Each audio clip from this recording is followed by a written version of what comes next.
নূরপুর গ্রামের পশ্চিম প্রান্তে, যেখানে সূর্যাস্তের শেষ আলো পৌঁছাতে ভয় পেত, সেখানে দাঁড়িয়েছিল এক জীর্ণ প্রাসাদ, যার প্রতিটি ইঁটে মিশেছিল শত বছরের রহস্য আর অজানা এক আতঙ্ক।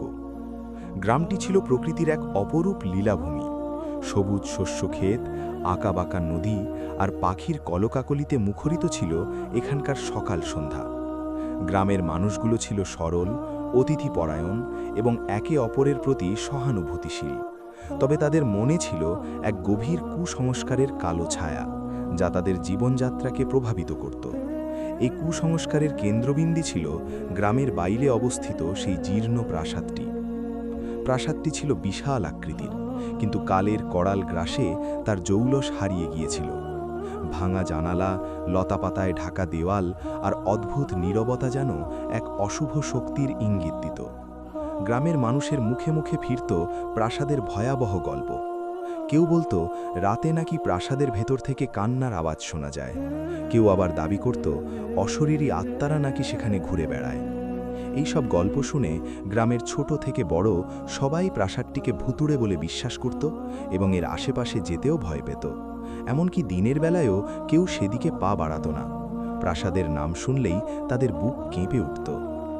এই নূরপুর গ্রামেই বাস করত এক যুবক, যার নাম বিলাল।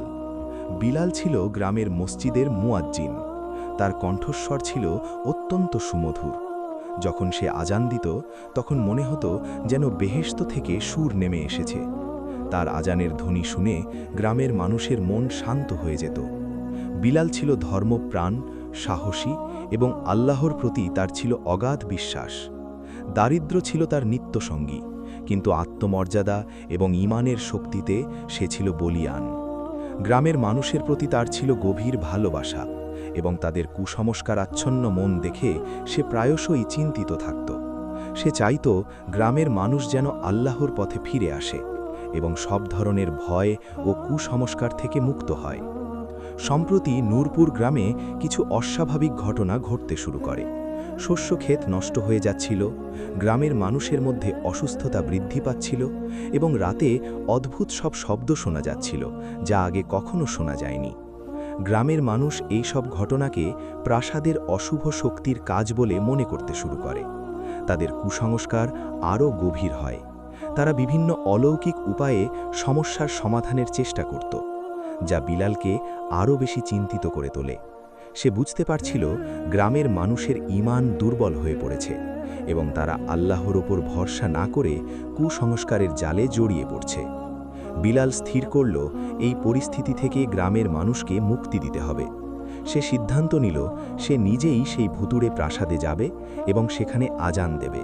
তার বিশ্বাস ছিল আল্লাহর নাম উচ্চারণের মাধ্যমে সব অশুভ শক্তি দূর হবে এবং গ্রামের মানুষের ভয় কেটে যাবে। সে গ্রামের গণ্যমান্য ব্যক্তিদের কাছে তার এই ইচ্ছার কথা জানায়, কিন্তু তার কথা শুনে গ্রামের মানুষ হতবাক হয়ে যায়। তারা তীব্র বিরোধিতা করে বিলালের এই প্রস্তাবে। বিলাল, তুমি কি পাগল হয়ে গেছো? গ্রামের প্রবীণ মকবুল চাচা বললেন, ওই প্রাসাদে যাওয়া মানে নিজের জীবনকে বিপদের মুখে ঠেলে দেওয়া। ওখানে যারা গেছে তাদের কেউ আর ফিরে আসেনি। অন্য একজন বলল, মুয়াজ্জিন সাহেব, আপনি আমাদের গ্রামের গর্ব।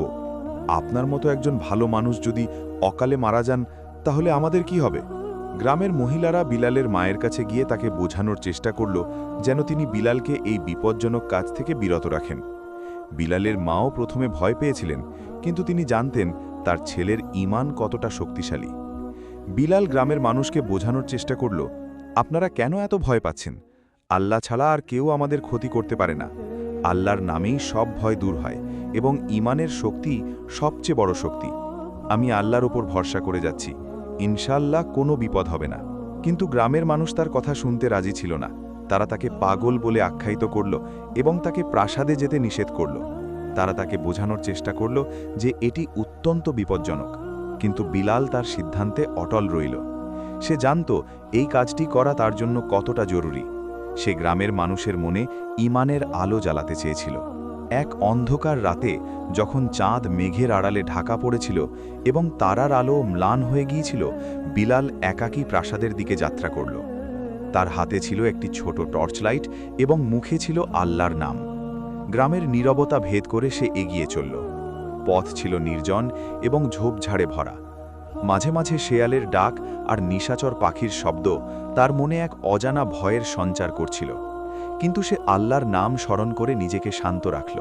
তার মনে একটাই চিন্তা ছিল, আল্লাহর উপর ভরসা এবং গ্রামের মানুষের মুক্তি। প্রাসাদের কাছাকাছি পৌঁছানোর পর তার জীর্ণ দশা দেখে বিলালের মন বিষণ্ণ হয়ে উঠল। বিশাল প্রাসাদটি যেন একাকী দাঁড়িয়ে কালের সাক্ষী হয়ে আছে। ভাঙা জানালাগুলো যেন হাঁ করে আছে, লতাপাতায় ঢাকা দেওয়ালগুলো যেন এক প্রাচীন রহস্যের ইঙ্গিত দিচ্ছে। অদ্ভুত নীরবতা যেন প্রাসাদটিকে আরও রহস্যময় করে তুলেছে। বিলালের মনে এক মিশ্র অনুভূতির সৃষ্টি হল, ভয়, কৌতূহল এবং এক ধরনের দৃঢ় সংকল্প। সে সাবধানে প্রাসাদের ভেতরে প্রবেশ করল। ভেতরে ছিল ঘুটঘুটে অন্ধকার। টর্চ লাইটের আলো এসে দেখতে পেল ভাঙা আসবাবপত্র, ধুলোর আস্তরণ এবং মাকড়সার জাল। প্রতিটি পদক্ষেপে তার মনে এক অজানা আশঙ্কা কাজ করছিল। হঠাৎ সে শুনতে পেল এক অদ্ভুত শব্দ, যেন কেউ ফিসফিস করে কথা বলছে। তারপরই এক ঠান্ডা বাতাস তার গা ছুঁয়ে গেল। বিলালের বুক কেঁপে উঠল, কিন্তু সে আল্লাহর নাম স্মরণ করে নিজেকে শান্ত রাখল। সে জানত এই সব শয়তানের কুমন্ত্রণা। সে দৃঢ়তার সাথে এগিয়ে চলল। বিলাল প্রাসাদের সবচেয়ে উঁচু স্থানে গিয়ে আজান দেওয়ার সিদ্ধান্ত নিল। সে সিঁড়ি বেয়ে উপরে উঠতে লাগল। সিঁড়িগুলো ছিল ভাঙা এবং ধুলোয় ভরা।